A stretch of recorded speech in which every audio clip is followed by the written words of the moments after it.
Guyyaa ashamaa kafuunee kabajamtoota fi hordoftoota haadha cabsaa jalatti argamtan jirra jirtu ani jira boleettiin keessan galta rabbii akkam jirtan anaafaa jiraatu. Egaan kabajamtoota hordoftoota koo har'a waan dinqisiisaa takka qabadheetiin dhufe jechuudha.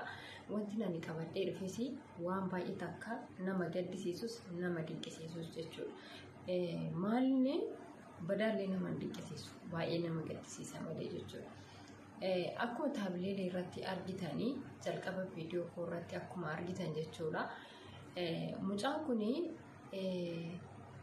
maqaan isaa eenyudha? Hin beektani? Mucaa kana beektani? Mucaa kana yeroo baay'ee eenyu biratti hin beekaa obsaa teeknoo namni beektanoo jiraattanii namni isa wallaalee hin jiru mucaa sana jechuudha. Obsaa teeknoo jedha yuutuubni isaa. Dhugaatti Hamzaan baay'ee dogoggora takka dogoggoreen jedhaan. Dogoggora guddaa dogoggore dhugaa dubbachuudhaaf yoo ta'e jechuudha. Maaliifin uffata sana uffachuu hin barbaadu, uffatee salaatuu hin barbaadu, uffata sana nama qullaa deemutu jira bara.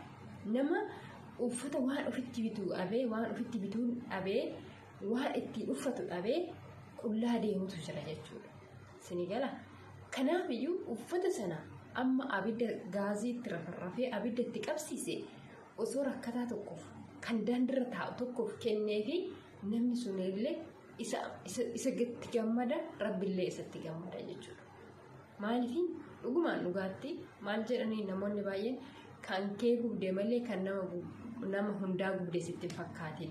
Namoonni baay'een koomentii irratti akkasuma viidiyoo irratti na hojjetanii kan kee gubdee malee kan nama hundaa gubdee sitti hin fakkaatin jedhu. Dhuguma jedhan sababni isaa maallaqa isaatiin bitee kan isaa gube malee kan nama hundaa hin gubne jechuudha. Namni inni kun akkuma aadaa isaa, akkuma uumaa isaa, akkuma barbaadetti uffata uffatuu barbaade uffachuu danda'a jechuudha. Hamzaan garuu dogoggora guddaa takka dogoggora dhugaa rabbi.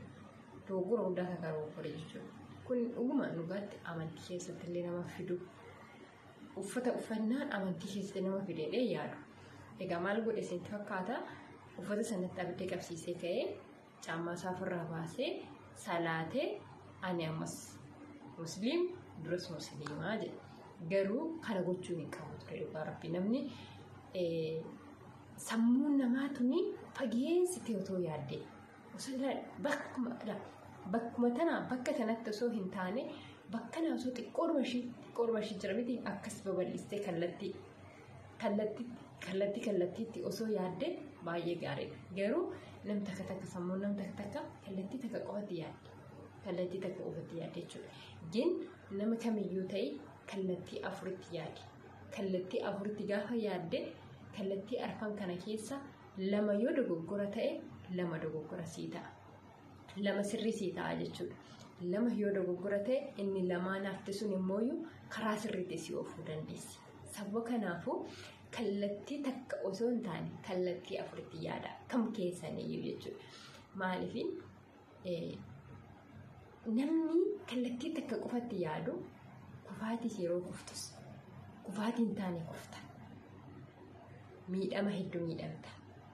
Kanaafiyyuu kallattii afuritti yoo yaadde immoo rabbi waan hunda sana keessattuu waan odoo ati kallattii karanaa garasitti yaadaa jirtu takka dogoggoratti yoo deemte takka immoo rabbi gara sirriitti si deebisuu danda'a. Kallattii dhumtakkitti sammuun ta'e itti si ooftu sanitti deemte yoo taate faayidaa hin qabu jechuudha. Maaliifin namni gadi fageessinee yoo yaanne gadi fageessinee yoo itti yaannee waan takka goone nurraallee bareeda jechuudha.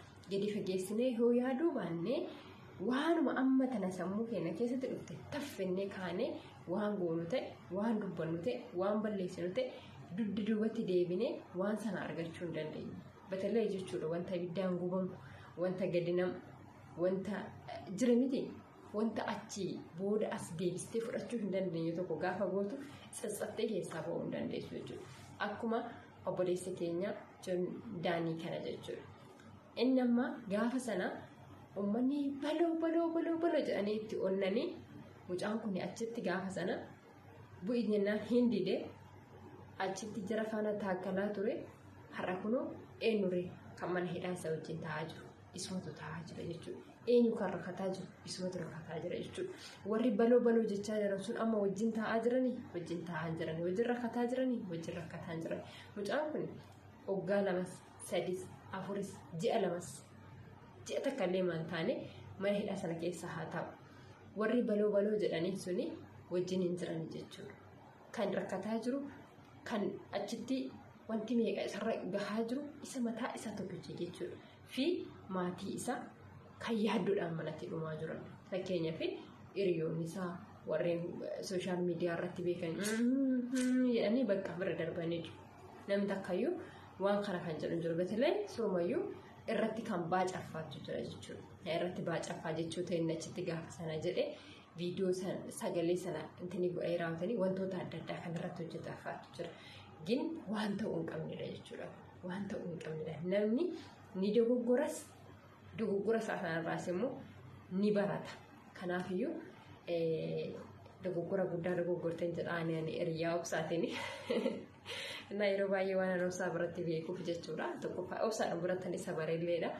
Kanaafiyyuu baay'ee takka dogoggortee uffata kana gubuun kan kee rakkina qabu garuu uffatichi amantaa miti uffatichatti miti kan amanamu haa ta'u malee immoo uffata maallaqa kee itti baastee bitte tokko gubuun dogoggora guddaadha jechuudha. Akka amantaatti osoo hin taane ofumaafuyyuu uffata gubuun kan kee dogoggoradha. Sirraa hafe yoo ta'e hin barbaadu yoo ta'e rakkataadha osoo kennite rabbirree sitti gammadaa jechuudha. Kanuma yoo dogoggorree dhiifama manaa godhaan isin jira garuu waanuma natti fakkaateen yaadee dubbadhe akkasuma immoo isinillee maal jettu koomentii jalatti naaf kaa'aa. Uffata kana akkasittiin baasee gaazexaatti rafarrafee gubuun isaa kun gaariidha jettu moo dogoggora jettu isinirraan eeggadha. Akkasii isiniin jedha namoonni haaraan akka carraa gara chaanaala haadha cabsaa kanatti yoo dhuftanii sabiskiraayib gochuudhaan maatii keenya taa'aa. Namni immoo maatii taatanii jirtan laayik sheer gochuudhaan jajjabeessaa. Kan hundumaan gootaniif galatooma hanga waan biraatti walitti deebinutti nagaatti tura. Baay'ee.